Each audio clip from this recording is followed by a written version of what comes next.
In this video, you will learn the proper procedure to carry out an on-site equipment inspection.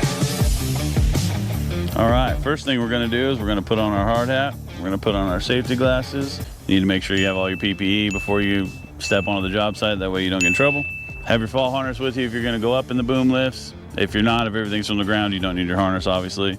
And then we want to communicate with the superintendent or the equipment operator on the job site to inquire about any complaints, any issues they're having with the equipment, anything not running right, leaking.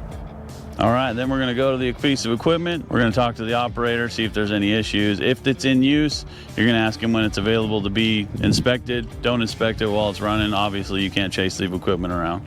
Next step is you're going to walk around. You're going to look at all of your fittings, all of these, any of your movement points, any lines, any electrical connections. Give them a good look over.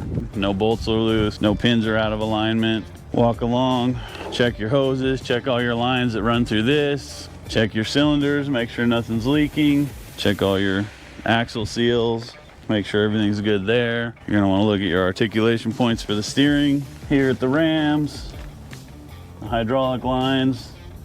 Okay, after you've done your walkthrough, looked at everything, now it's time to pop the gull wings. Basically same thing as before.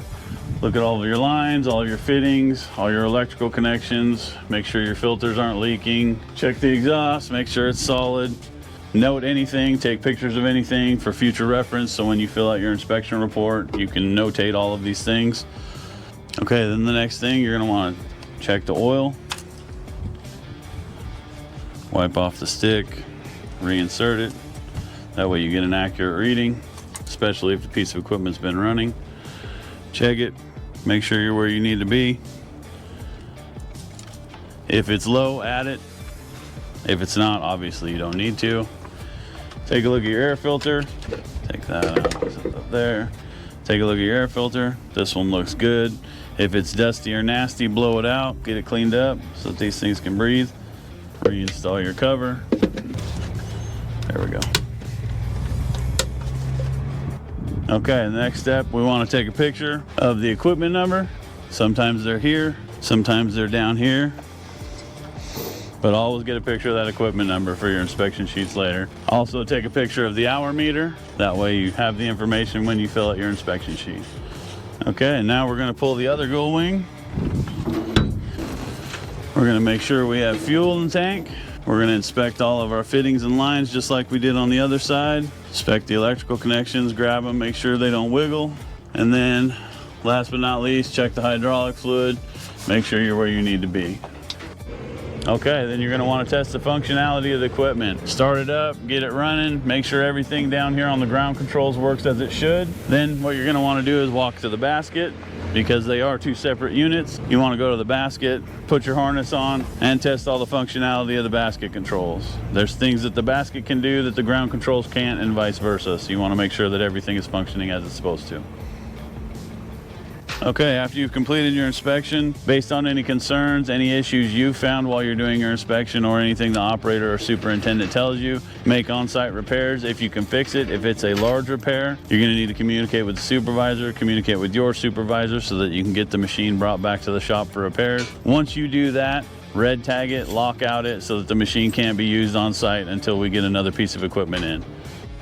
Okay, now we're going to do a forklift inspection. Every piece of equipment is different. The forklifts are obviously different from the stick booms. So what we're going to do, we're checking all the same things. They're just in different locations. Here on a forklift, here's your hour meter. You're going to want to check that. And then for functionality tests, this is your shifter. This is your controls. There are no ground controls on these, unlike a stick boom. Everything's done from the cab. So test all of these. There's your brakes, there's your gas. And then we'll move on to inspecting everything else. Okay, now we're going to do the walk around. Same thing as before. Check all your lines, everything up here. Check all these, make sure your cylinders aren't leaking. Here's your equipment number on a forklift. This is generally where they're going to be located. Make sure you take a picture of that. Then we're going to pop the hatches. Same thing as on a stick boom. Grab everything, make sure everything's tight. Check your belt tension. Check your electrical connections. Make sure everything's good. Nothing's leaking. Close that guy up. We're going to walk around back here. Open this, check your radiator for any leaks, check all these lines, grab your electrical connections, make sure they're all solid, check that line, make sure the batteries are still firmly bolted in place and they're not able to rattle around. Okay, now we're gonna open this one. Same thing. Check your filters, check your radiator overflow, make sure you've got coolant in there, check all your lines, check everything. Pull the dipstick, check the oil. This is where the dipstick's located on most of these. Then your air filter's here, open that up, check it. These have an inner and an outer air filter, so make sure they're both good. Blow them out if they need to. And then we shut this, and you complete your walkthrough. Look at all the hoses, make sure no cylinders are leaking, make sure you don't have an axle seal leak down here. Everything's good there. Check your hydraulic level, fuel level. There's a gauge in there, but if you get a chance, check it out. Check your lines, check all your articulation points, here, check axle seals, and then again, test the functionality. Okay, when you get back to the truck, after inspecting the equipment, this is why we take all the pictures. You're gonna wanna fill out the equipment safety and inspection report. Fill it out entirely. Certain things won't be applicable depending on what column or what piece of equipment you're inspecting. Explain any defects or any issues you ran into, any fixes you did, so that you can notate it later on. Don't forget to sign and date at the bottom.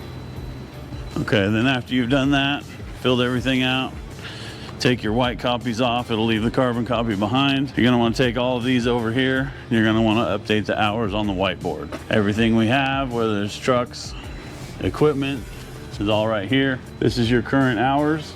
This is where you're gonna put the current hours on the machine. It'll tell last service, and it'll say when it's due for its next service. If you run into anything, I put a red star by it so that we can visually tell that the piece of equipment needs to be serviced. Same thing with TCs, cranes, all of your stick booms are over here, and then we have the scissor lifts over here. Make sure everything's updated so we know what needs to be serviced so we can keep these things running the way they should.